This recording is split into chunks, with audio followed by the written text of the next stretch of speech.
ఇవాళ ముచ్చర్ల సత్యనారాయణ గారు లాంటి ఉద్యమకారులు అనేక మంది తెలంగాణ రాష్ట్రం వచ్చిన తర్వాత కూడా 10 సంవత్సరాలుగా విస్మరణకు గురైనటువంటి మాట వాస్తవం, అత్యంత బాధాకరం. చాలా సందర్భాల్లో రవీంద్ర భారతిలో దగ్గరుండి ఆనాటి కల్చర్ డిపార్ట్మెంట్తోని దేశపతి శ్రీనివాస్ గారు నేను కలిసి అనేక మంది తెలంగాణ తేజోమూర్తుల చిత్రపటాలను కూడా పెట్టించడం జరిగింది. చాలా మందివి అఫీషియల్గా జయంతులు వర్ధంతులు నిర్వహించేటటువంటి ఒక సాంప్రదాయానికి తొవ్వలు వేయడం జరిగింది. కానీ ఇప్పటికి కూడా ఒక ఆడబిడ్డగా ఒక ఉద్యమకారుడిగా నాకుండేటటువంటి బాధ ఏంటంటే ఇంకా కూడా ట్యాంక్ బండ్లో మన తెలంగాణ వాళ్ళ విగ్రహాలు లేవు. ఆంధ్ర వాళ్ళ విగ్రహాలు తీసేయమని నేను అంటలేను, అవసరం సమయం సందర్భం వచ్చినప్పుడు ఆ పని కూడా చేయొచ్చు. కానీ మన వాళ్ళ విగ్రహాలు అక్కడ ఉండాలి. ముచ్చర్ల సత్యనారాయణ గారి విగ్రహం ఖచ్చితంగా ట్యాంక్ బండ్ మీద ఉండాలి. ఇటువంటి వారికి గౌరవం వచ్చినప్పుడే, ఇటువంటి వారికి గుర్తింపు వచ్చినప్పుడే రేపు పొద్దున జాగృతి యావరేజ్ ఏజ్ తీసుకుంటే 35 ఇయర్స్ కూడా ఉండదు. మా దగ్గర అంతా యంగ్స్టర్సే ఉంటారు ఎక్కువ.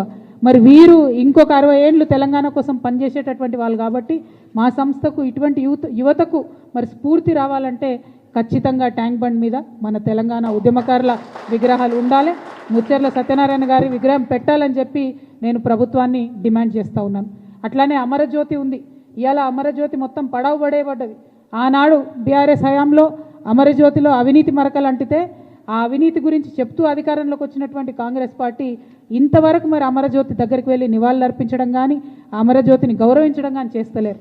రేపు పొద్దున ఖచ్చితంగా జాగృతికి సమయం వస్తుంది, జాగృతికి అధికారం వస్తుంది. ఆ సందర్భంలో అఫీషియల్గా తెలంగాణ తొలి అమరుడు శ్రీకాంతాచారి యొక్క వర్ధంతిని జయంతిని అమరజ్యోతిలో జరుపుతాం. తెలంగాణ ఉద్యమకారులు ఎవరైతే ఉన్నారో, విస్మరణకు గురైనటువంటి వారు ఎవరైతే ఉన్నారో అక్కడ ఉండేటటువంటి చాలా పెద్ద లైబ్రరీ ఉంది, ప్లేస్ ఉంది. ఆ కేంద్రాన్నంతా కూడా తెలంగాణ వాదాన్ని ప్రజ్వలింపజేసేటటువంటి ఒక సెంటర్ పాయింట్గా, ఒక వార్ రూమ్గా దాన్ని క్రియేట్ చేయడం జరుగుతుంది. స్కూల్ పిల్లలుంటే, కాలేజ్ పిల్లలుంటే వాళ్ళని ఎక్స్కర్షన్ తీసుకొచ్చి మరి ఇగో ఇది త్యాగం, దీనివల్లనే మన రాష్ట్రం వచ్చిందని చెప్పి చిరస్థాయిగా ఆ ఉద్యమకారుల పేర్లు నిలిచిపోయేటట్టుగా కూడా అమరజ్యోతి దగ్గర మనం ప్రయత్నం చేస్తాం. ఇవాళ ముచ్చర్ల సత్యనారాయణ గారి జయంతి అంటే వారు ఏ బహుజనుల కోసం అయితే కొట్లాడిండ్రో, ఏ సామాజిక తెలంగాణ రావాలని కొట్లాడిండ్రో ఆ తొవ్వలో మనం నడవాల్సిన అవసరం ఉంది. ఇవాళ ఒక విషయం మీరు గమనించాలి. మనకు మున్సిపల్ ఎన్నికలు వచ్చినాయి. మొన్ననే లేటెస్ట్గా గ్రామ పంచాయతీ ఎన్నికలలో బీసీలకు అన్యాయం జరిగింది. 42% రిజర్వేషన్ ఇవ్వకుండానే ముందుకు పోయిండ్రు. ఇవాళ మున్సిపల్ ఎన్నికలు వచ్చినాయి. మళ్ళీ మున్సిపల్ ఎన్నికలలో 42% ముందుకు పోతుంది. ఆ ముందుకు పోయేటటువంటి సందర్భంలోనే మరి బీసీలు ఎక్కడ తెలుసుకుంటారో, మరి సంస్థలు, చాలా సంస్థలు, వ్యక్తులు ఎక్కడైతే గలమెత్తుతారో అనేటటువంటి ఆలోచన రాగానే ఏం చేస్తారు? గుంపు మేస్త్రి గారు గుంటనక్క గారిని ట్యాపింగ్ కేసులో పిలుస్తారు. గుంపు మేస్త్రి గుంటనక్క ఇద్దరు కలిసే ఉన్నారు. మభ్యపెట్టేటటువంటి ప్రయత్నం ఇది తెలంగాణ సమాజాన్ని. రేపు పొద్దున మీరు నోటిఫికేషన్ ఇస్తున్నారు మున్సిపాలిటీస్ కోసం, మా బీసీలంతా ఏకమవుతారు, ఏమైంది మా 42% అడుగుతారని చెప్పి కొత్త డ్రామా మొదలుపెట్టిరు తప్పితే ఇది ప్రజలకు వనికొచ్చేటటువంటిది కాదు. వాళ్ళిద్దరు కూడా కలిసే ఉన్నారు. ఇవాళ బీఆర్ఎస్ పార్టీ ఎక్కడ అడిగిందో ఒక్కసారి ప్రజలు గుర్తు చేసుకోవాలి. బీసీలకు 42% రిజర్వేషన్ ఇవ్వకుండా ఎట్లా మున్సిపల్ ఎలక్షన్లకు పోతారని బీఆర్ఎస్ పార్టీ ఉద్యమాలు చేస్తున్నదా ఇవాళ బీసీ బిడ్డలు గమనించాలి. కాంగ్రెస్ పార్టీ ఆలోచన చేస్తున్నదా ఇవాళ బీసీ బిడ్డలు గమనించాలి. మరి ఖచ్చితంగా 42% ఇవ్వకుండా మున్సిపల్ ఎన్నికలకు వెళ్ళడం అంటే బీసీలను మోసం చేయడమే అని జాగృతి భావిస్తూ ఉన్నది. మరి సత్యనారాయణ గారి స్ఫూర్తితోని మేము మరొకసారి డిమాండ్ చేస్తూ ఉన్నాం.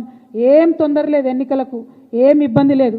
ఎప్పుడైతే పొలిటికల్ పవర్ అనేటటువంటిది బడుగు బలహీన వర్గాలకు వస్తుందో, 85% పైచిలుకున్నారని చెప్పి రాహుల్ గాంధీ గారు చెప్తున్నటువంటి ఆ సమాజానికి వస్తుందో అప్పుడే తెలంగాణ బాగుపడుతుంది. కాబట్టి 42% రిజర్వేషన్ ఇవ్వాలి అని ఇప్పటికీ కూడా నేను ప్రభుత్వాన్ని డిమాండ్ చేస్తున్నా.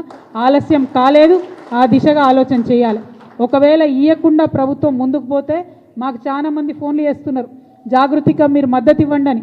మేము ఇంకా ఫుల్ ఫ్లెజ్డ్ పొలిటికల్ పార్టీ కాలేదు, ఎన్నికల్లో పోటీ చేసే పరిస్థితి లేదు.